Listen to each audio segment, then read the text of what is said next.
또 가장 복된 법칙인 것 같습니다. 오늘 하나님께서 우리와 함께 해주셔서 우리의 수고 또 앞으로 우리의 손과 발, 우리의 몸과 마음을 다 들여서 섬길 그 헌신에 하나님 축복하시고 큰 힘 주시리라 믿습니다. 찬송가 우리 450장 부르시고 우리 한상철 장로님 축복기도 저희들 열심히 달려갈 수 있도록 축복기도 해주시기를 부탁드립니다. 450장 내 평생 소원 이것뿐. 지금 잠깐만요. 뭐가 나가고 있습니까? 녹화되고 있습니까? 네네. 오케이. 450장 내 평생 소원 이것뿐 주의 일 하다가 이 세상 이별하는 날 주 앞에 가리라. 아멘. 꿈같이 헛된 세상 일 취할 것 무엇냐. 이 수고함만 하여도 헛된 것뿐일세. 불같은 시험 많으나 겁내지 맙시다. 구주의 권능 크시니 이기고 남겠네. 금보다 귀한 믿음은 참보배 되도다. 이 진리 믿는 사람들 다 복을 받겠네. 같이 빠른 광음을 주 위에 아끼세. 온 몸과 마음을 바치고 힘써서 일하세.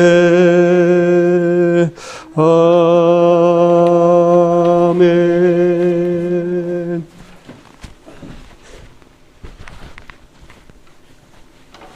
사랑의 아버지 하나님 감사합니다.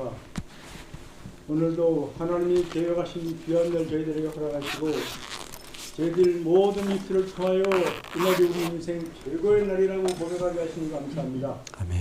어느 것 하나 빼거나 더할 것 없는 완벽한 그날을 예수 그리스도 안에서 함께 볼 수 있게 하시니 감사합니다. 아멘. 주님 섬기는 귀한 당신의 종들 오늘도 이 자리에 함께 모아주셔서 정말 우리가 무엇을 어떻게 해야 주님 앞에 바르게 살고 주님의 영광이 되는 삶을 사는지를 배우고 공부하는 귀한 시간 주심을 감사합니다. 이 모든 것 준비하신 우리 담임 목사님께 주님 은혜를 다하시고 영육간의 강건함으로 붙들어 주셔서 당신의 양무리들 인도할 때 부족함이 없도록 붙들어 주시옵소서. 아멘. 함께 공부하는 저희 모두에도 주님 오늘 이 말씀이 내 교회 생활에 가장 귀한 말씀이라는 그러한 전제하에 온전히 받아들이고 온전히 아멘으로 화답하는 복된 날 주셔서 우리 모두가 주님의 주신 귀한 복을 온전히 받아 누리게 붙들어 주시옵소서. 아멘. 모든 순서 우리 주님 홀로 주관하시옵고 영광 받으시옵소서. 감사하며 예수님 이름 받들어 기도드립니다. 아멘. 예, 그래서 제가 이거 핀포인트 어디 있죠? 저한테 안 주셨네요. 응? 어디 갔지?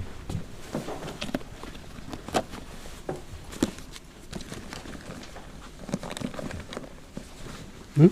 희한하네. 잠깐만요. 그게 이건 여기다 꽂았고요. 아니 이거 아까, 예, 그게 리모컨이요. 리모컨을 어디다 따로 두셨나 모르겠네. 아 여기다 놓나 보다. 이렇습니다. 죄송합니다. 보이죠? 되죠? 됩니다. 오케이. 자, 오늘 시간표가 대충 이렇게 진행이 될 것 같습니다. 지금 15분 지나서 20분인데요.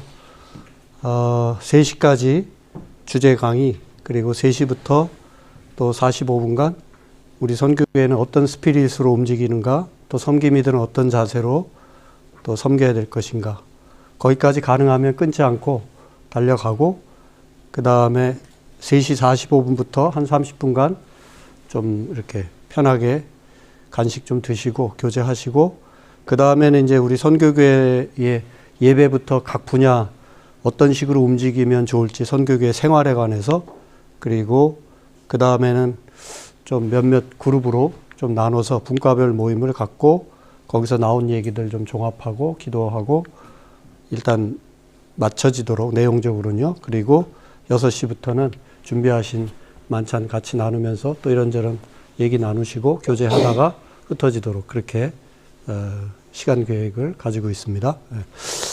혹시 뭐 다른 의견이나 이런 진행에 대해서 이렇게 한번 해봐도 되겠습니까? 네, 감사합니다. 자, 그러면 주제 강의 시작하겠습니다. 주제가 뭐죠? 올해 주제? 소망 중에 즐거워하라죠? 예. 자, 소망 중에 즐거워하라. 도대체 무슨 얘기인가? 제가 올 한 해 이런저런 경로를 통해서 계속 사실 뭐 설교를 통해서든 성경 공부를 통해서든 이런저런 방식으로 말씀드리겠지만, 그래도 왜 이 주제가 우리 공동체에 2024년에 필요하다 여겨졌는지, 그리고 또 무엇에 우리가 좀 힘을 실어서 중점적으로 마음을 함께 모아서 좀 달려가야 할지 그런 설명을 좀 먼저 드리도록 하겠습니다. 예,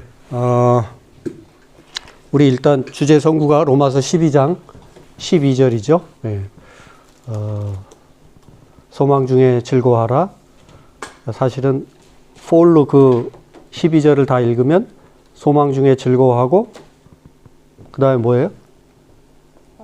네, 환난 중에 참고, 그 다음에 기도에 항상 힘쓰라 그랬습니다. 사실 소망 중에 즐거워하려면 어려움 속에서도 뭔가 그죠? 견뎌야 되고, 그리고 항상 기도하면서 뚫고 가야 되겠죠. 이게 다 사실은 같은 맥락 속에 있는 말인데 너무 길면 주제가 흐트러지기 때문에 소망 중에 즐거워하라 이렇게 압축을 했습니다. 올해부터는 계속 매일 어떤 모임을 하든지 제가 그날의 말씀 일기 본문으로 설교를 하거나 또 이렇게 말씀을 나눈다고 말씀드렸는데, 오늘 연간 주제는 로마서 12장 12절 상반절이지만 또 오늘의 말씀은 신명기 9장, 오늘 오전 중에 말씀 묵상 혹시 하셨나요? 했습니까? 하신 분? 네. 아직 이제 앞으로 해야 될 분? 뭐예요, 그럼? 이것도 아니고 저것도 아니네. 자, 여기 지금 현재 상태로 신명기 9장 1절에서 12절 말씀을 읽고 뭔가 생각을 해보신 분? 주로 오전에는 안 하시고, 가능하면 제가 말씀드렸죠? 아침에 일어나면 무조건 묵상을 하고 뭐 기록하고 이런 거는 혹시 밤에 하거나 낮에 하거나 이렇게 틈틈이 하더라도 딱 눈을 뜨시면 화장실 가시기 전에 아예 습관을 그렇게 들이시면 좋을 것 같아요. 딱 눈을 뜨자마자 그날의 본문을 쭉 읽는데 얼마 시간 안 걸립니다. 한 1, 2분, 2, 3분이면 일단 읽을 수 있어요. 그렇게 읽고 그 다음에 세수도 하고 양치도 하고 그렇게 한 다음에 또 다시 뭐 조금 여유가 되면 다시 앉아서 말씀을 읽고 묵상하더라도 눈을 뜨면 무조건 그날의 말씀을 먼저 읽고, 그 다음에 읽어야 될 게 그날의 잠언도 읽으시면 좋다고 그랬잖아요. 그죠? 그러니까 그걸 한꺼번에 읽을 수는 없는데 적어도 오늘 요즘에 우리 신명기 나가는데 이 메인 본문은 딱 일어나자마자 바로 오늘 뭐라고 말씀하시는가를 읽으시면 좋아요. 사실은 우리 재직들 앞서서 섬기는 분들은 아예 그 전날 밤에 주무시기 전에 내일 말씀이 뭔가 읽고 주무시는 것도 좋은 방법입니다. 여하간 그렇게 신명기 9장 1절에서 12절 말씀을 먼저 읽어보시면 뭔가 하나님이 주시는 말씀이 있고요. 그 다음에 이제 제가 이 주제 본문을 좀 더 분명히 하기 위해서 제가 함께 묵상하기를 원하는 본문이 이 빌립보서 말씀입니다. 그래서 빌립보서는 여러분들이 아시는 대로 기쁨이 주제잖아요. 그래서 기뻐하라, 기뻐하라는 말씀이 수십 차례 반복되는 그런 서신서인데, 바로 그 기쁨이 주제인, 즐거움이 주제인 빌립보서를 중심으로 한번 소망 중에 즐거워하라는 말씀이 어떤 뜻인지를 좀 말씀드리려고 합니다. 그래서 신명기 9장 1절에서 12절은 신명기는 사실 계속 지금 달려오면서 그 분위기를 아실 수가 있는데 한마디로 말해서 하나님이 승리케 하셨고 우리는 사실 우리 자신을 보면 승리의 자원이 우리 안에는 없다고 하는 것이 이 신명기 9장 1절에서 12절에서도 또 언급되고 있습니다. 그래서 얼마나 거역하고 반역했는지 내일 이제 제가 좀 더 상세히 이 본문에 대해서는 말씀드릴 터인데 혹시 신명기 9장 상반절 이 12절까지 읽으시면서 뭐 이렇게 받았던 은혜가 있으신가요? 아까 손은 안 드셨지만 아마 여러분들이 벌써 읽으셨을 것 같은데 어떻습니까? 목이 곧은 백성이라. 네. 그 말씀이 꽉. 할렐루야. 예.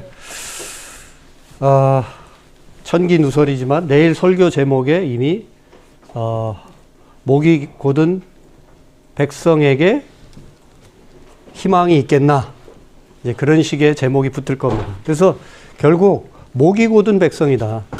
우리 스스로를 보면 우리가 뭐 이스라엘 백성들만이 아니라 이스라엘 백성들이 하루 이틀 동안의 평가가 아니라 광야 40년 동안에 적어도 지도자 모세가 볼 때 그건 바로 하나님의 눈이거든요. 하나님이 보실 때 이 이스라엘 백성들은 목이 곧은 백성이었다는 거예요. 잠시 그런 게 아니고 줄창 그랬다는 거예요. 그래서 어쩌면 이런 모습이 우리들의 모습일 수 있겠다.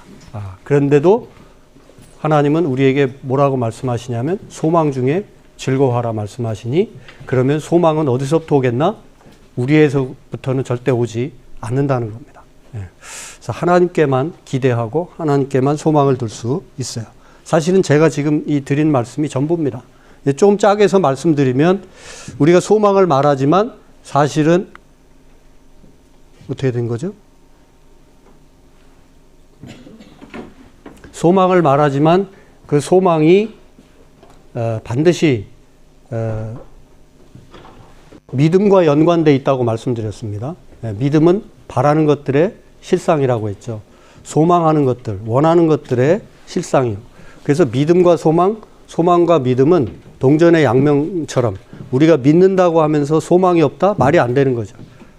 또 소망을 갖는다 하면서 믿음을 장차 하나님이 행하실 일에 대한 기대와 믿음이 없다면 그 소망이라고 할 수 없어요. 결국 믿음 소망으로 가고 그 근거는 하나님의 사랑에 근거를 하는 거죠. 하나님이 사랑하셨기 때문에 믿고 소망할 수 있고 또 믿고 소망하기에 결과적으로 우리에게 또 오고 우리가 복으로 누릴 것은 하나님의 사랑이에요. 믿음과 소망, 사랑도 이와 같은. 결국 그 사랑을 조금 부담 없는 약간 좀 이렇게 일상생활에 쓸 수 있는 용어로 바꾸자면 우리 신앙생활의 기쁨이라고 할 수 있겠죠. 하나님의 사랑 안에 거하는 그 인생의 즐거움, 기쁨. 자, 그래서 거기 1, 2, 3 요게 결국 소망 중에 즐거워하라는 말씀에 3대지 설교를 하자 그러면 이렇게 할 수 있을 것 같아요. 현실을 돌아보면 도무지 우리 주변을 말이죠. 희망이 없어요. 희망 없는 현실. 그러나 그렇기 때문에 우리는 더 소망이 필요하다는 거. 그 다음에 두 번째는 그럼 나를 보면 소망이 있느냐? 나를 봐도 소망이 없어요. 주변을 봐도 소망이 없고 나를 봐도 소망이 없어. 야, 이러면 그냥 다 땡이지 않느냐? 더 이상 뭘 얘기하겠어? 그런데 바로 그 시점에 그 자리에서 하나님을 향한 우리의 믿음의 도약, 하나님을 향한 강력한 의지, 이것이 필요하다는 거죠. 하나님께 더 소망을 두고 인생의 진정한 즐거움을 맛봐야 된다. 세 번째는 이 무슨 얘기 같아요? 고정관념과 편견을 넘어서 흔들림 속에서도 소망 중에 즐거워하자. 우리가 소망을 못 갖는 이유가 주로 어디에 있냐면 여기에 많이 있어요. 실제로 문제가 있고 희망이 없는 경우들도 있지만 우리가 오늘의 눈으로 지금까지 내가 본 그 어떤 그 무엇으로 그 누군가를 혹은 상황을 판단하고 있기 때문에 고정관념과 편견 속에서 상황을 이해하고 나를 이해할 때도 그렇게 이해하기 때문에 우리가 소망을 못 갖는 거죠. 그러나 하나님은 지금 이 상황 속에서도 또 혹은 나 같은 이런 참 무지렁이 같은 나 같은 존재를 통해서도 하나님은 우리가 다 알 수 없는 내가 알지 못하는 어떤 계획을 가지고 계신다. 여기에 이제 소망이 있는 거죠. 그래서 고정관념과 편견을 넘어서 흔들림 속에서도 요건 이제 제가 다음 커트부터 좀 말씀드리려고 하는데 결국 우리 인생이 살아가는데 직선 코스가 있나요? 가다 보면 이리 꺾이고 저리 꺾이고 주저앉았다 다시 일어나고 그리고 이게 가면서도 맞는 길인지 아닌지조차 헷갈릴 때도 많고 그런 흔들림 속에서도 사실은 소망 중에 우리는 또 앞을 향해 가고 또 오늘을 즐거워하면서 가는 거죠. 네, 이 정도로 한번 슬쩍 뭐 일종의 서론이라고 할까요? 자, 이렇게 해놓고 왜 또 안 가? 얘가 안 되나요? 안 되네요 또. 좀 멋지게 좀 해보려고 그랬더니. 아, 참. 제가 넣을게요. 근본적으로 안 돼요? 되는데? 내가 누르니까? 또 되는데? 예. 예, 제가 최대한 해보고 안 되면 손 집사님이 눌러주시기 바랍니다. 예. 예. 여러분, 지도 어떻습니까? 우리 이제는 뭐 내비게이션이 완전히 뭐 그냥 우리 삶에 그냥 확 들어와서 옛날에처럼 차 운전하고 가다가 차 세워놓고 지도 보고 또 가고 그런 일 없죠? 그러다가 무지 싸웠어요. 저도 독일 와가지고 초장에 집 찾아가다가 신방 가다가 아내랑 다투기도 많이 하고 저는 기본적으로 남자는 지도를 잘 안 보려고 그런대요. 예. 그래서 내가 다 알아. 더군다나 저는 한국에서 길 찾기 명수였거든요. 숫자는 못 외워도 길을 잘 찾았어요.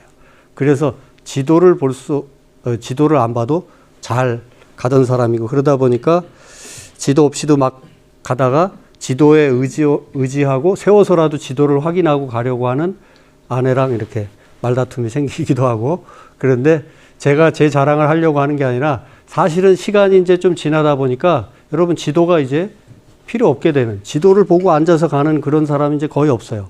그리고 이제는 시대가 또 좀 지나가서 이제 요즘 과도기에 있는데요.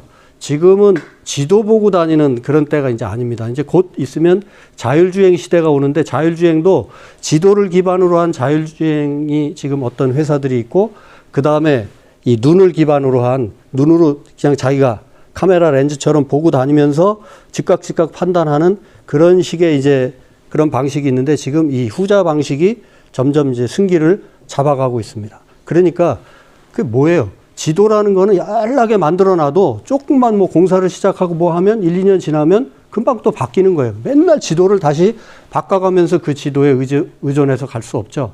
그러니까 지도보다는 심판을 따라간다. 사실은 인생은 그런 것 같아요. 지도가 어디 있습니까? 딱 이렇게 가면 거기 목적지에 간다? 목적지에 가기는 가겠지만 그 지도라는 것은 항상 과거의 누군가의 경험일 뿐이지 나는 나의 길을 지금 가고 있는 거죠. 그래서 어쩌면 우리는 지도를 따라가는 게 아니라 우리 인생은 나침반을 따라 방향은 저쪽이다. 그런데 항상 나침반을 어떻게 하고 있어요? 나침반이 거의 평온하게 있는 경우는 거의 없습니다. 나침반이 이렇게 떨고 있죠. 예. 방향이 퍼펙트하게 100% 맞는 경우가 별로 없어요. 그리고 맞았다 하더라도 자장이 주변에서 흔들기 때문에 이 나침반 받침이 나침반 바늘이 이렇게 떨고 있는 거죠.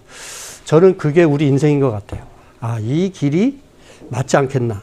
하나님이 이 길로 나를 인도하시는 것 아닌가라는 마음으로 방향을 크게 그 방향을 안고 우리는 가고 있지만 사실은 끊임없이 떨리면서 가고 있는 거죠. 그래서 지도보다는 나침반을 따라가라. 사실은 나침반을 따라갈 수밖에 없는 게 우리 인생이고 어쩌면 우리 신앙생활도 우리 섬김의 생활도 마찬가지라는 거죠. 우리는 분명히 어떤 최소한의 법이나 매뉴얼 같은 것이 필요하겠죠. 그런데 그걸로 다 해결되지 않는 것이 우리가 함께 모여서 재직회를 하다 보면 함께 또 혹은 기도하다 보면 우리가 그런 것을 번번이 깨닫잖아요. 이게 딱 정해진 룰에 따라 규칙에 따라서만 되는 것이 아니구나. 일정한 방향은 있지만 끊임없이 우리가 떨리면서 같이 이렇게 한 방향을 향해 갈 수밖에 없다 하는 이야기. 예, 뭐 제가 얘기하기 전에 이미 사막을 건너는 6가지 방법이라는 스티브 도나휴라는 사람이 이런 얘기를 했어요. 지도보다는 나침판을 따라가라. 그리고 그것은 되게 보면 목적의식을 갖고 방황, 억지로 하는 방황이 아니라 목적의식을 갖고 어떤 일정한 방향으로 가다 보니까 때때로 이렇게 좀 흔들릴 수도 있는 이제 그런 게 우리 인생이 아닌가. 예. 남의 얘기를 한번 잠깐 살펴봤습니다. 자, 그래서 뭐 이런 얘기는 많이 들어보셨죠? 우리 한국에서 나온 얘기인데 젊은이들 얘기하면서 처음에는 3포 시대라고 그랬어요. 그러다가 5포 그러더니 이제 7포 시대라고 그랬습니다. 3포. 3가지를 포기해요. 한국의 젊은이들은 연애를 포기하고 결혼도 포기하고 출산, 아이도 안 낳고 그 3가지를 포기하고 살아야 그냥 대한민국에서 살만하다. 뭐 이제 이런 식으로 돼버린 거죠. 하도 살기가 퍽퍽하고 어려우니까. 그러다가 조금 지나니까 아이고 뭐 거기다가 내 집도 마련할 수 없고 그다음에 인간관계 뭐 아유 혼자 그냥 잘 지내면 되지. 뭐 자꾸 어울려서 뭐 동창회 무슨 모임 이런 게 교회 이런 게 뭐 필요해. 나 혼자 그냥 이렇게 된 거예요. 5포. 그러다가 7포까지 갑니다. 아, 꿈도 희망도 다 포기한. 사실 뭐 우리 젊은이들이 다 그렇지는 않습니다. 그러나 대체로 이런 아픔들이 있다고 하는 거죠. 이것은 이제 우리 대한민국뿐만 아니라 많은 젊은 세대들, 어쩌면 우리 21세기를 사는 현대인들의 어떤 한 단면 그냥 다 포기하고 어쩌면 그 포기했다라는 말은 거꾸로 얘기하면 이런 욕심으로 집 하나라도 어떻게 내 집 하나라도 마련할 수 있을까?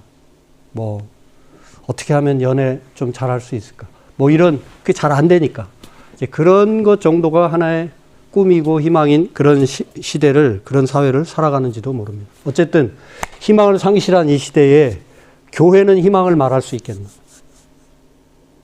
우리가 소망을 말할 수 있겠나?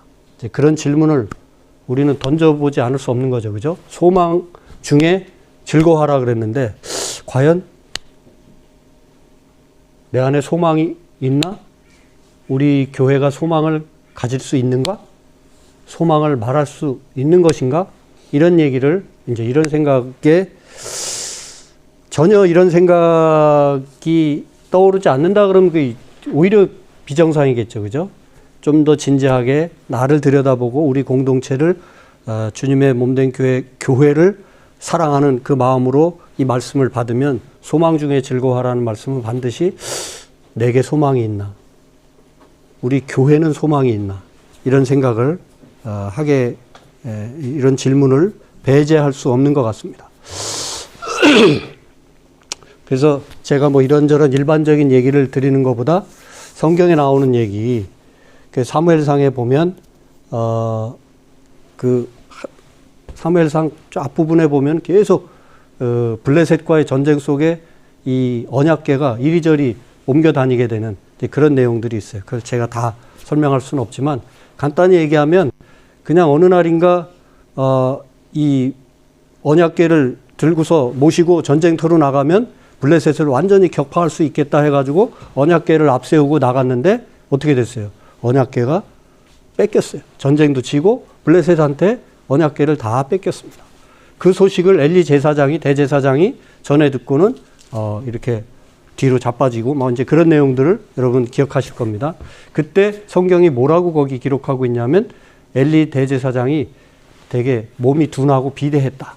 그런 말이 나오는데 단지 그것은 몸이 비대하고 둔했다라는 뜻만 아니라 영적으로 얼마나 이제 무감각한 그런 시대였는가 하는 것을 이 엘리 대제사장에 대한 묘사를 통해서 잘 알 수가 있는 거죠. 자, 그때 그 무렵에 엘리 대제사장의 며느리가 아이를 낳았는데 그 아이의 이름을 이카봇이라고 붙입니다. 이카봇은 무슨 뜻이냐면 영광이 떠났다. 그러니까 이 여인은 무슨 생각을 하냐면 진짜 그 당시에 가장 그 종교 권력 중에 권력이 대제사장인데 대제사장이 그렇게 언약궤를 다 뺏기고 그 소식을 접하고 뒤로 자빠져 이렇게 그러니까 언약궤 뺏겼다는 사실 자체가 이미 희망이 없구나. 우리 교회는 이제 끝이다. 이스라엘은 이제 끝이다. 이런 생각이 들었겠죠. 그래서 며느리는 자기 이름에게도 자기 아들 이름에도 아예 이카봇이다. 하나님의 영광이 떠났다고 그렇게 이름을 붙여 주었어요. 거기 이제 비대하다가 이제 히브리어로 카보트라고 하는데 무겁다는 뜻입니다. 하나님의 영광이라는 뜻과 그 비대하다, 무겁다라는 뜻이 같은 말이에요. 무겁다라는 말에서 영광이 왔어요. 그러니까 하나님의 무게가 사실은 하나님의 영광입니다.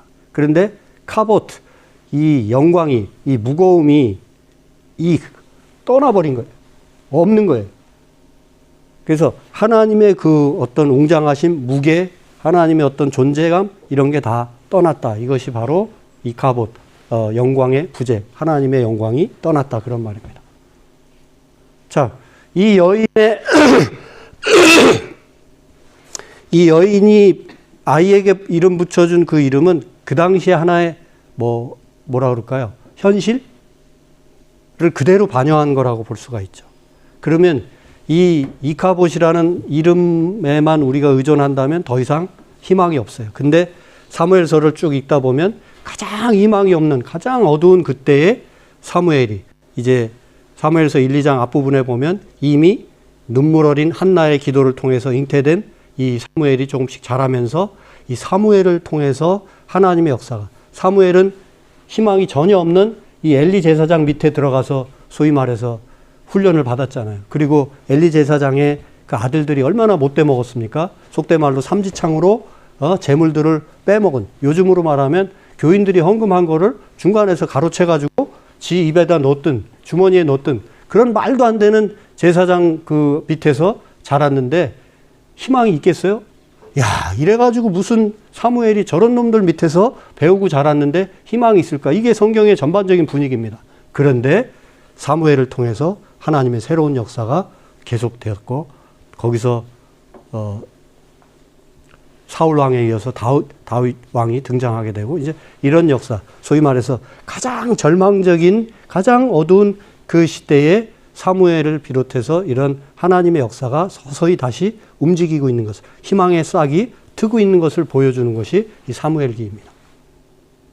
오늘 교회 안에 희망이 있느냐 없느냐라는 문제를 현상으로만 보자면 우리가 참 한국 교회 소식이든 또 우리 주변의 교회 소식 이렇게 듣다 보면 과연 희망이 있을까? 눈물 나고 답답하고 안타까운 그런 마음이 들 때도 있습니다. 그러나 가장 어두운 그때, 어쩌면 그때가 새벽이 가장 가까운 때일 수도 있다고 하는 사실을 우리가 잊지 않고, 특히 이 하나님의 교회가 어두움 가운데 있다, 답답함 가운데 있다. 어쩌면 그것은 가장 바닥을 치고 이제 하나님의 새 역사가 시작될 그런 타이밍일 수도 있다라고 하는 우리가 그런 어떤 소망을 가지고, 우리가 잘나서가 아니라 우리가 문제투성이지만 그러나 그런 소망을 가지고 다시 서서히 어둠을 뚫고 나가야 되지 않겠나. 그런 말씀을 제가 하는 것이 아니라 사무엘기가 해주고 있는 겁니다. 그래서 조금 더 읽어가다 보면 사무엘상 6장에 보면은 그 블레셋에 이렇게 언약궤가 다 뺏겨가지고 그 동네에서 이제 지내고 있는데 문제를 많이 일으키죠. 블레셋 그 신상들이 막 자빠지고 막 이러니까 이제 블레셋 사람들이 또 놀래가지고 이거 계속 붙들고 있다가 저놈들이 이게 무기라고 해가지고 우리가 뺏어왔는데 이거 붙들고 있다가 우리가 또 다 죽게 생겼구나 이런 마음이 들어가지고 암소에다가 언약궤를 이제 술에 만들어서 암소를 끌게 하죠. 자, 암소라는 게 뭐예요? 암소는 동물이잖아요, 그죠? 그러니까 자기 새끼가 지금 여기 있는데 새끼를 놔두고 어느 쪽으로 가느냐? 그러면 얘가 새끼를 넘어서까지도 어떤 방향으로 베세메스로 올라간다 그러면 이건 분명히 하나님의 뜻이고 우리가 얘를 언약궤를 우리 품에서 빨리 떠나보내라는 그런 뜻일 수도 있겠다. 이거 우리가 붙들고 있으면 안 되겠다. 그래가지고 해보니까 보통은 어떻게 해야 돼요? 짐승은 당연히 자기 새끼한테 가야 되는데 자기 새끼를 놔두고서라도 계속 베세메스를 향해서 울면서 암소가 올라갔다는 겁니다. 그래서 이거는 하늘의 뜻인가 보다. 그래가지고 결국은 이스라엘의 땅으로 그 언약궤가 다시 넘어오게 되는. 이스라엘이 전쟁을 해가지고 그 언약궤를 다시 쟁취해 온 것이 아니고 그들이 두려워 떨어서 돌려보낸 거예요. 그래서 언약궤라고 하는 이야기를 통해서 사무엘기는 되게 우리 이제 신명기 말씀을 요즘 묵상하고 있지만 우리 인생의 무기가 결코 우리의 지식이나 경험이나 우리의 어떤 치열한 싸움이나 여기서부터 온 것이 아니고 철저하게 하나님의 은혜로부터 하나님의 도우심으로부터 가능한 것이었다는 것을 신명기가 말하고 있고 또 사무엘기가 말해주고 있는 거죠. 네. 그래서 희망의 구절이 이런 데 있죠. 사무엘상 3장 2절 3절 엘리의 눈이 점점 어두워가서 잘 보지 못하는 그때에 하나님의 등불은 아직 꺼지지 아니하였으며.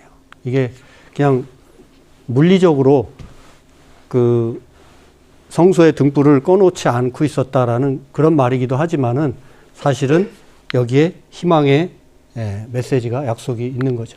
하나님의 역사는 지금 가장 어두운 때에도 계속되고 있고 놀라운 빛의 역사가 기다리고 있다는 것을 암시하는 그런 말씀입니다. 등불은 아직 꺼지지 아니하였으며 사무엘은 하면서 쭉 사무엘 이야기가 쭉 펼쳐지고 있는 거죠. 네.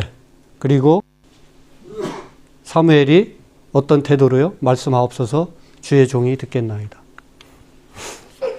결국 하나님의 말씀을 듣겠다고 그렇게 말씀해달라고 간절히 매달리는 이러한 말씀의 종을 통해서 새 역사는 시작되고 있다고 하는 것. 그런데 그가 들었던 말씀, 제가 말씀 받기 하면서도 교우들에게 계속 말씀드린 것처럼 충격적인 말씀, 경고의 말씀, 내가 원하지 않는 말씀을 받았다면 그보다 더한 복이 없다고 말씀드렸는데 사무엘이 들었던 얘기가 뭐예요? 말씀하옵소서 주의 종이 듣겠나이다 하고서 들었던 얘기가 뭡니까? 네가 장차 총회장이 될 거다 뭐 이런 얘기 들었습니까? 네가 수십만 큰 교회 당회장이 될 거다 그랬습니까? 뭔 얘기를 들었습니까?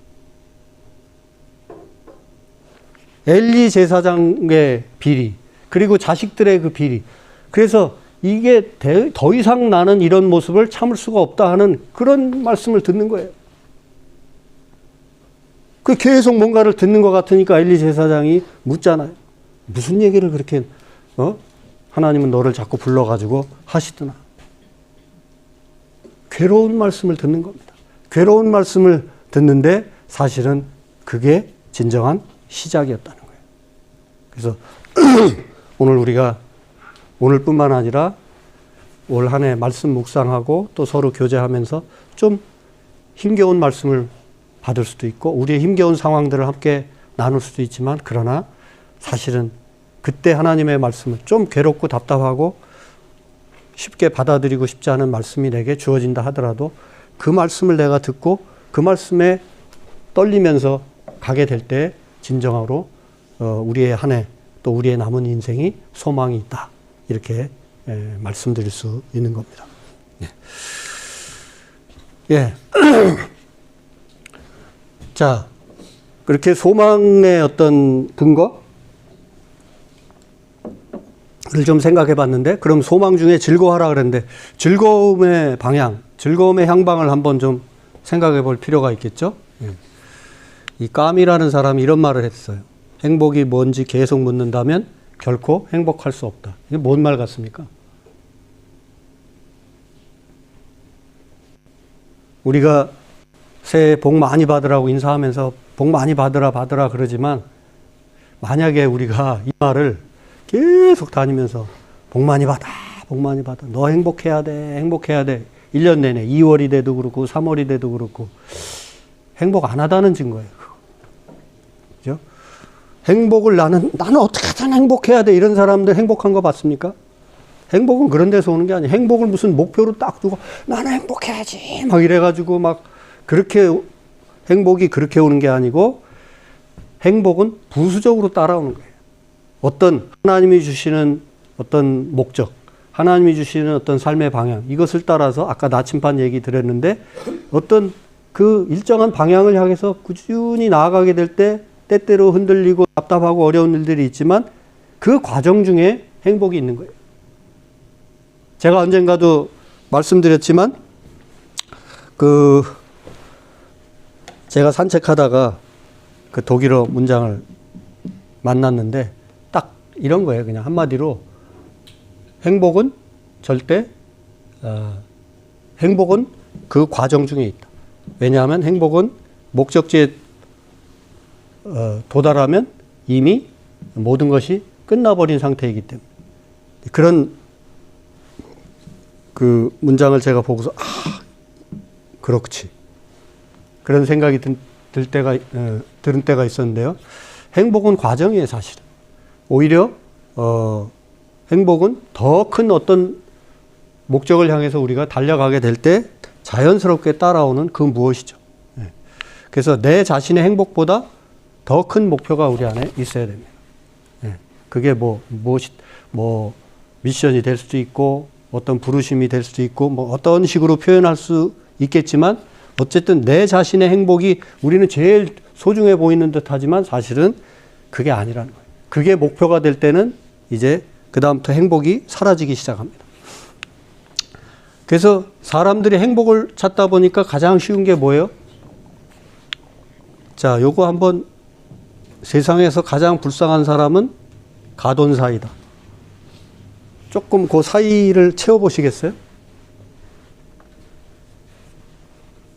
세상에서 가장 불쌍한 사람은 어떤 사람일 것 같아요? 가진 게 돈밖에 없는 오, 훌륭합니다. 가돈사. 저 정도는 돼야 우리 선교교회 안수 집사님이시지.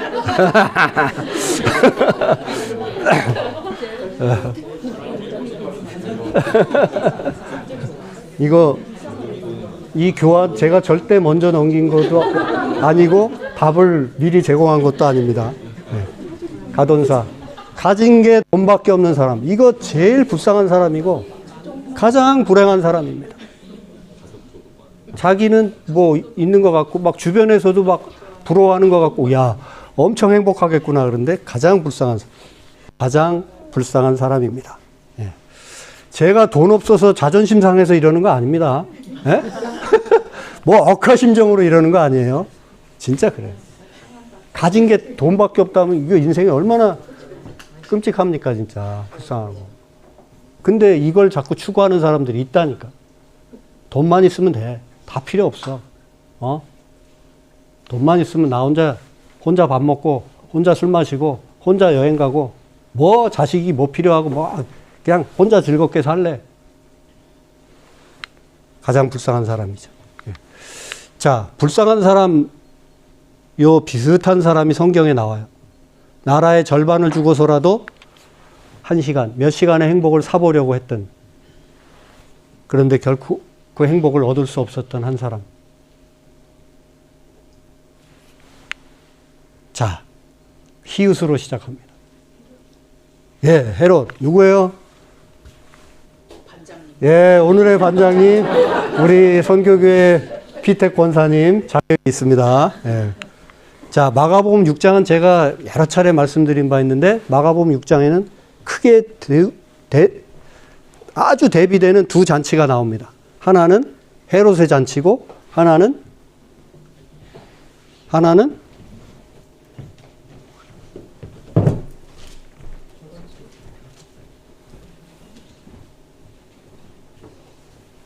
이래서 제가 먹고 살아요. 그래, 오병이어 잔치인데 빈들의 잔치, 예수님의 잔치죠, 그죠? 그 잔치를 배설한 사람의 이름을 붙이자면 헤롯의 잔치와 예수의 잔치. 또 어디서 있었던 잔치냐를 따지면 헤롯의 궁에서의 잔치와 빈들판에서의 예수님의 잔치. 이렇게 너무나 대조적이죠. 그런데 헤롯 궁에서는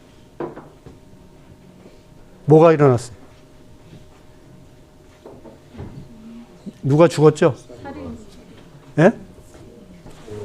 이게 일어나고 들판에서는 어린아이들까지도 다 어울려서 수천 수만 명이 함께 즐겨 먹고 마신 그런 잔치였어요.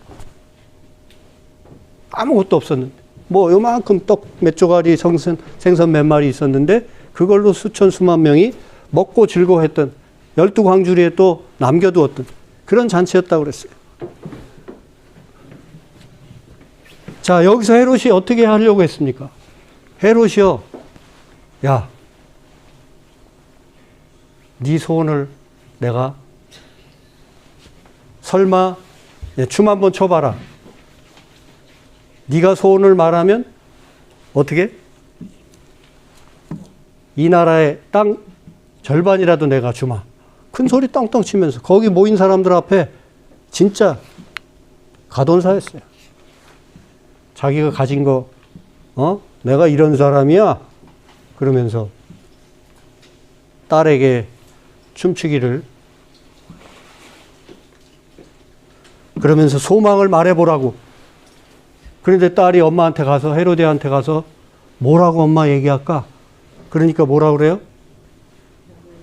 헤로디아와 헤롯을 결혼을 옆에서 그거 부정한 결혼이다 해가지고 계속 비판했던 누구?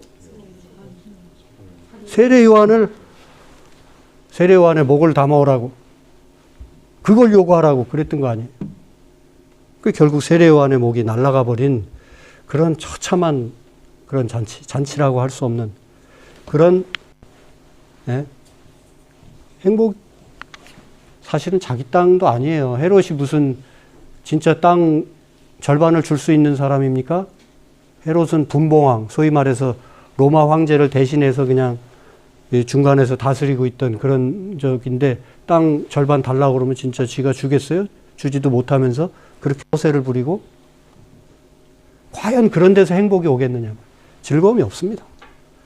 근데 헤롯 뭐 얘기할 것이 아니고 우리가 인생을 살면서 자꾸 즐거움을 놓치게 되는 이유는 이런 데 있는 거예요. 자꾸 나 스스로 이렇게 부풀려 보려고. 여러분들에게도 하는 말씀이기도 하지만 저 자신에게도 이렇게 조금씩이라도 좀 부풀려 보려고 하는. 그래서 있어 보이려고 하는 그런 일들이 지나고 보면 아이고 내가 왜 또 그런 식으로 표현을 했지? 그럴 때가 많아요. 저 스스로를 볼 때도. 결코 그런 데서 행복이 오지 않습니다. 즐거움이 결코 없어요. 자, 그래서 하늘 백성의 즐거움은 빌립보서 3장 12절에 14절 한번 읽어보실까요?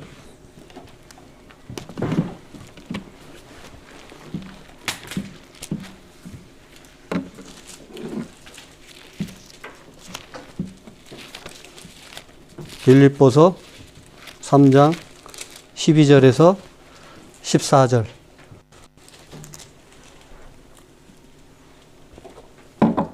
자, 우리 큰 목소리로 한번 같이 읽겠습니다. 시작. 내가 얻었다 함도 아니요 이루었다 함도 아니라 오직 내가 그리스도 예수께 잡힌 바 된 그것을 잡으려고 달려가노라.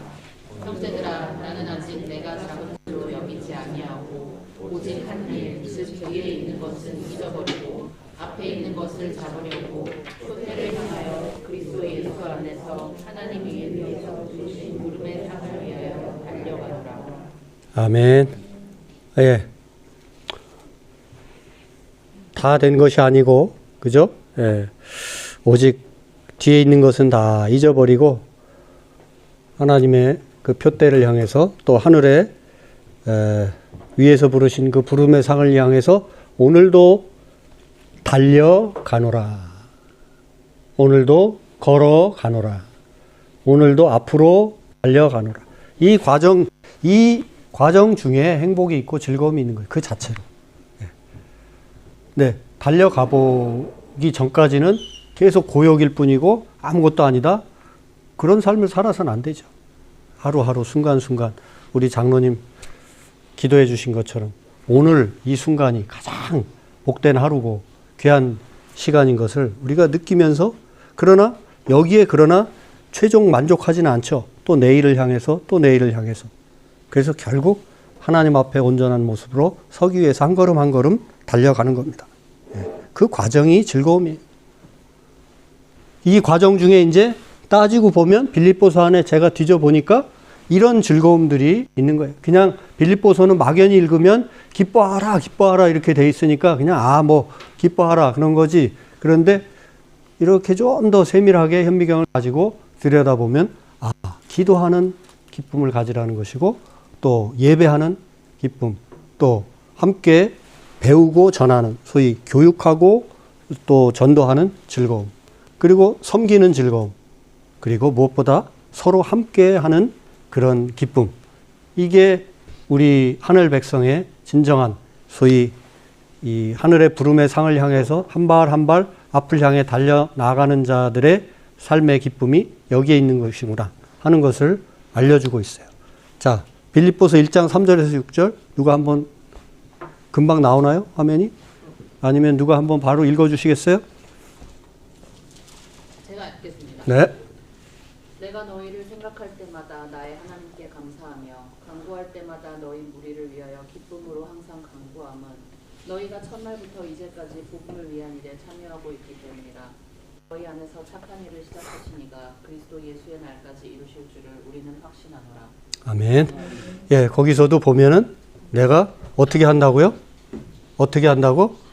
기뻐하면서 빌립보 교우들을 기억하면서 기뻐하면서 그들을 위해서 기도한다고 했습니다. 예. 그 기도 자체가 우리가 누구를 위해서 중보하고 기도하는 것 자체가 곤욕이면 절대 못합니다. 그를 떠올릴 때마다 내가 비록 뭐 많은 도움을 그에게 주지 못한다 할지라도 그의 이름을 떠올리고 그의 상황을 떠올리면서 기도하는 일 자체가 큰 기쁨인 거예요. 제가 지금은 이제 그 철수에 있는 그 선교사 친구인데 한동안 브라질에서 오랫동안 선교를 했어요. 그 친구 이름만 떠올리면 저는 사실은 지금까지도 브라질에 한 번도 못 가봤는데 그 친구의 선교 편지나 이런 것들을 받으면서 그 계속 기도를 하면 이렇게 브라질이 보여요. 그 친구가 보이고 그 친구의 사역장이 보이고 실제 뭐 그런지는 모르지만 그냥 그렇게 느껴지면서 그 친구를 위해서 기도할 때 참 뭐라 그럴까요? 함께 있는 듯한, 거리는 서로 떨어져 있지만 그런 기쁨, 기도하는 기쁨. 자, 그리고 무엇보다도 하나님께 예배하는 즐거움이 있겠죠. 3장 17절에서 4장 1절까지 바로 나오나요? 자, 그거 한번 또 찾아봅시다. 뭐 우리가 이 뭐죠? 디지털과 아날로그를 우리 다 양수겹장 할 수 있는 사람들이어야 됩니다. 자, 3장 17절에서 4장 1절 누가 또 큰 소리로 읽어봐 주세요.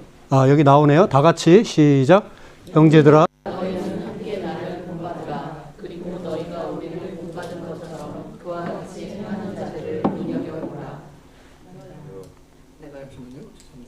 내가 여러 번 너에게 말할거니와 이제도 눈물을 흘리며 말하노니 여러 사람들이 그리스도의 십자가의 원수로 행하느니라. 그들의 마침은 멸망이요 그들의 신은 배요 그 영광은 그들의 부끄러움에 있고 땅의 일을 생각하는 자라.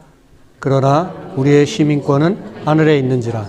거기로부터 구원하는 자 곧 주 예수 그리스도를 기다리노니 그는 만물을 자기에게 복종하게 하실 수 있는 자의 역사로 우리의 낮은 몸을 자기 영광의 몸의 형체와 같이 변하게 하시리라.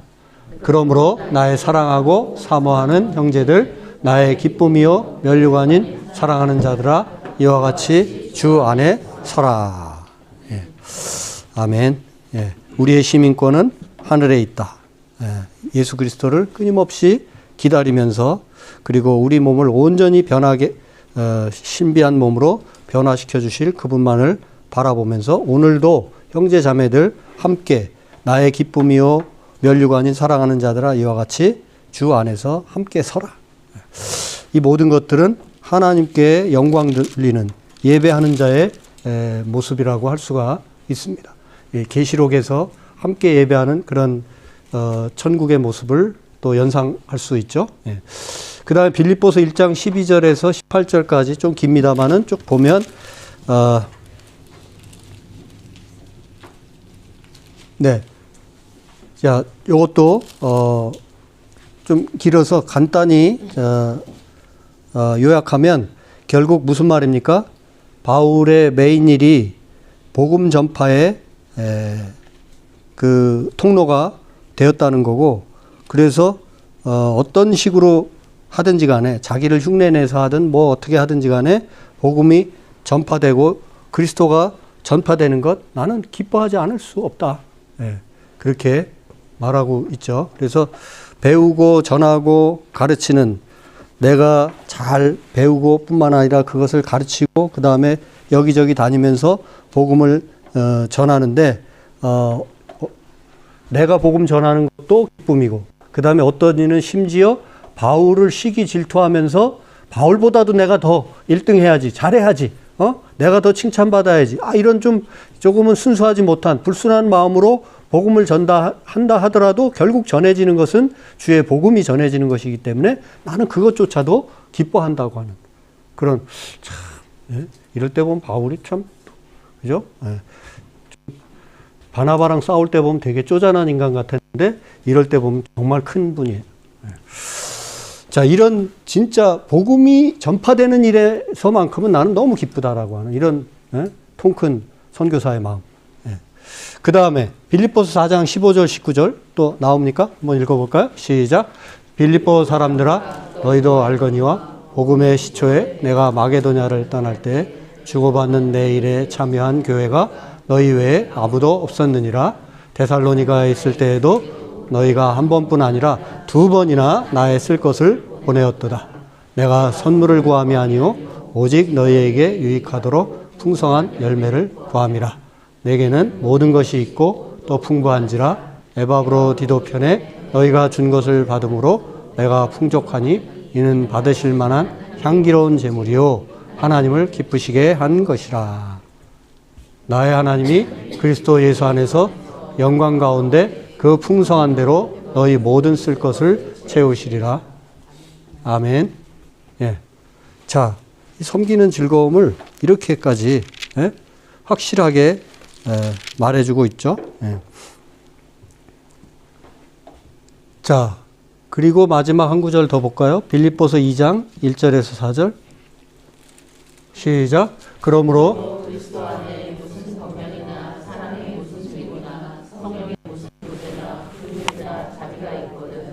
마음을 같이하여 같은 사랑을 가져 뜻을 합하며 한 마음을 품어 아무 일에든지 다툼이나 허영으로 하지 말고 오직 겸손한 마음으로 각각 자기보다 남을 낮게 여기고 각각 자기 일을 돌볼 뿐더러 또한 각각 다른 사람들의 일을 돌보아 나의 기쁨을 충만하게 하라.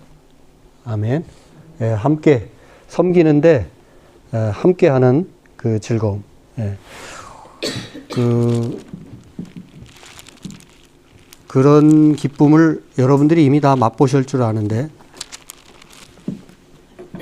교회 일, 주의 몸된 일을 몇몇 사람들이 밤새고 고생해서 하지만 그게 서로 마음과 뜻이 맞아서 막 서로를 아껴주면서 그렇게 같이 준비하고 그렇게 해나갈 때, 오늘도 우리가 뭐 2시부터 모이지만 이미 남선교회원들, 여성교회원들 미리미리 와가지고 음식 준비며 여러 가지 준비를 그렇게 서로 마음이 맞아서 같이 준비하고 돌아갈 때, 그때 시간을 들여도 물질을 들여도 기쁜 거예요. 함께 하는 즐거움. 네.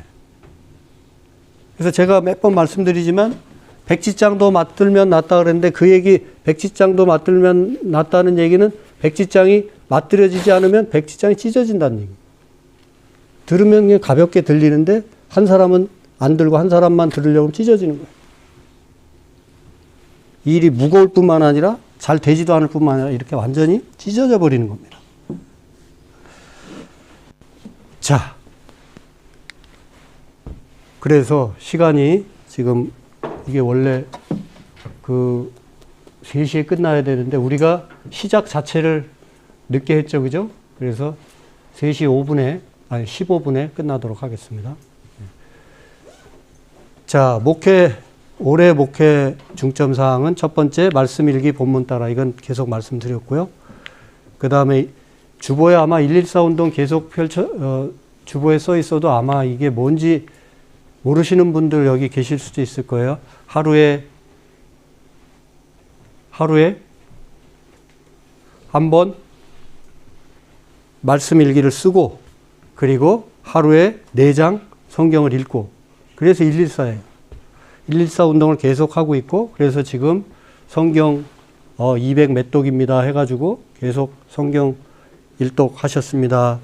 1등보다 더한 1독입니다. 박수 쳐드리고, 또 다른 분들도 열심히 읽기를.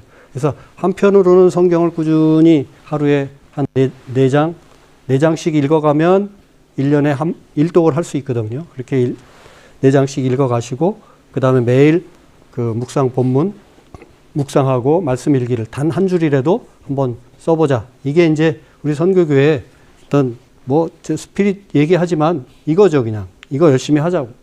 그러면서 나 자신을 들여다보고 또 서로 권면하고 함께 좀 힘을 내서 가자는 게 우리 그동안에 우리 만남이었고 모임이었고, 앞으로도 역시 죽을 때까지 계속. 다만 본문이 좀 확장돼서 그날의 잠언을, 오늘 같은 경우는 19일이니까 20일인가요? 20일이니까 20장, 잠언 20장도 한번 이렇게 속된 말로 짜배기로, 깍두기로 같이 이렇게 읽어주면 더 좋고, 정말 풍성한 잔치를 한번 나 시간 두고 앉아서 한번 해보겠다 그러면 시편 5편도 한번, 오늘이 20일이니까 20일인 어디를 읽어야 돼요? 20 곱하기 5 하면 100인가요? 그러면 어디를 읽어야 돼요? 96편부터 100편까지 그렇게 5편을 읽으시면 돼요. 이제 이런 식으로 하면은, 이걸 매일 한다 그러면 잠언을 1년에 12번 읽고 시편도 12번을 읽게 되는 거죠. 그죠? 네. 그렇게까지 매번 하신다면 좋겠지만, 그게 조금 힘들다 그러면 그날의 본문과 잠언 말씀 정도 읽으시고, 조금 여유가 있을 때 시편도 같이 읽어주시면, 틈틈이 그렇게 읽으신다면 시편도 1년에 몇 차례는 읽으실 수가 있습니다. 예, 그렇게 해서 우리가 말씀을 붙드는 그 시간들을 좀 더 많이 가졌으면 좋겠고, 나라 모임 활성화해야 됩니다. 우리 빛나라가 새로 뒤메나라에서 빛나라로 이름 붙이고 시작했고, 라 1, 2, 3 계속 열심히 해나가고 계시고, 그 다음에 우리 자유나라가 이제 저녁에 모이는 모임인데, 오픈나라 모임으로 해서 여기 몇몇 분들이 지금 모이고 있지만, 가능하면 계속 저녁에 솔로도 좋고, 특히 부부로 같이 오시면 더 좋고, 그렇게 해서 이 자유나라가 좀 더 많이 확장돼서 자유나라도 라합나라처럼 1, 2, 3 이렇게 좀 확장되어 갔으면 좋겠다는 그런 꿈을 꾸고요. 또 우리 파파나라, 또 남자들은 또 남자들끼리 또 모였을 때 그랬던 다이나믹이 생길 수 있으니까, 이 모임은 이 모임대로 또 좀 불이 붙었으면 좋겠습니다. 그리고 젊은 나라, 우리 제가 이름 붙여놨지만 청년부에서도 모이지만 어쨌든 또 말씀 모임으로 자신들을 좀 닦아가기를 원하고요. 예. 그 다음에 주중 성경 공부는 임직자 예비 교육이 지금 계속되고 있고, MBA는 아시죠? 미션스 바이블 아카데미. 그 약자입니다. 선교교회 성경 공부 아카데미, 그런 말인데, 특징은 바이블 12나 그리스도인의 생활 영성이나 기타 등등 그 어떤 과목이라도 원하는 것들 있으면 2사람 이상만 제게 말씀해 주시면 제가 준비하고 시간을 드리고 같이 공부할 수 있겠다. 그 말은 무슨 뜻이냐면, 부부만 마음이 맞아도 우리 부부는 밤 11시, 12시밖에는 시간이 안 되는데 그때라도 목사님 가르쳐 주실 수 있습니까? 하면 제가 뛰어가서 가르친다. 그런 말씀입니다. 그래서 이런 시간들이 좀 더 많아졌으면 좋겠고요. 토요 기도회는 지금 하듯이 계속 합니다마는 더 많은 분들이 나오셔서 같이 기도했으면 좋겠습니다. 청년부는 지금 사실은 청년부 역사를 통해 볼 때 제일 좀 숫자상으로 보면 취약한, 그러니까 한 10여 명 정도 이렇게 모이는 그런 가장 약한 시기를 지금 보내고 있는데, 그렇다고 해서 우리 청년들이 20명, 30명 될 때까지 우리는 계속 이렇게 기다리고 있겠다, 이게 아니라, 비록 10명이어도 한 5명, 5명씩 이렇게 두 그룹으로 나눠서 좀 더 친밀하게 그렇게 해서 5명이 6명 되고 7명 되고 이렇게 하면서 결국 두 그룹이 더 자리를 잡으면서 이렇게 청년회가 더 활성화되는, 그리고 실질적으로 지금 나이 문제도 20살부터 40대 중반까지 20몇 살 차이 나는 청년부, 이게 사실 좀 말이 안 되잖아요. 그죠? 그래서 좀 그런 부분도 좀 해소하고, 그래서 좀 그런 청년부가 그렇게 소그룹 활동을 강화하면서 청년부가 자라가는 그런 시기를 올해로 좀 삼았으면 좋겠다 하는 얘기고요.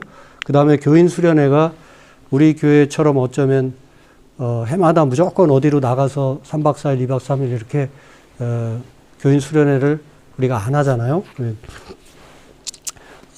처음에 그렇게 해보니까 교인들이 대부분 많이 못 나가는 분들도 있고, 그래서 틈틈이 이렇게 성지순례나 또 이런저런 그 소위 말해서 같이 움직이면서 수련하는 그런 것들을 더 좀 모색을 해야 되겠다. 지금 코로나 겪으면서 한 거의 4, 5년 동안은 우리가 움직이지를 못하고 이렇게 묶여 지냈는데, 이제는 좀 같이 좀 움직이면서 또 서로를 알고 또 이렇게 영적 수련을 할 수 있는 그런 기회를 좀 가지려고 합니다. 그래서 이런저런 얘기를 제가 드리는 이유는, 오늘 이제 오늘뿐만 아니라 오늘 토론할 때도 좀 또 발전적인 그런 여러분들의 현장에서 가지고 있는 의견들을 좀 이렇게 모아주셨으면 좋겠어요.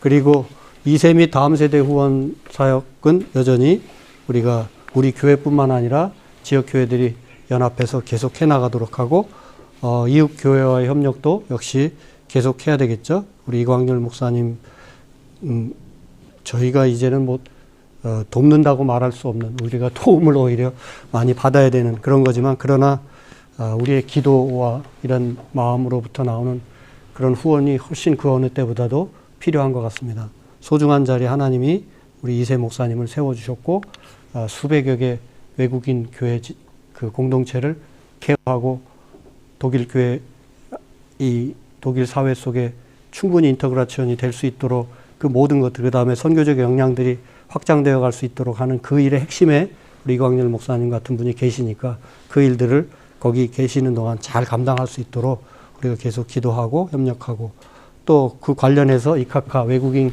교회 협의회라는 것이 있잖아요. 거기에 좀 더 우리가 적극적으로 같이 협력하면서, 어쨌든 독일 교회와 우리와의 사이도 좀 더 친밀해지고, 뿐만 아니라 스펙트럼 교회가 지금 약간 위버강스차이트인데 어떤 식으로 이제 그 깃들이 잡힐지는 모르지만, 그 교회도 우리 브루더 게마인대로 더 잘 될 수 있도록 계속 기도하고, 그 다음에 우리 여기 지금 우리가 머물고 있는 이 카이저스베어트 디아코니, 사실은 독일 디아코니의 산 역사라고 할 수 있는 곳에 저희들이 이렇게 같이 이렇게 부비되고 있는데, 이 디아코니도 늘 건강하게 또 많은 이들에게 유익함을 주는 그런 귀한 기관이 될 수 있도록, 그 다음에 우리하고 사이에서도 그동안에 조금 소홀함이 있었고, 또 코로나 때문에 더 그냥 겨우 공간 빌려 쓰는 그 정도 말고는 아무런 협력 관계가 없었는데, 이제 좀 더 긴밀한 협력 관계로 나아갈 수 있도록 우리가 좀 신경을 쓰는 이 한 해.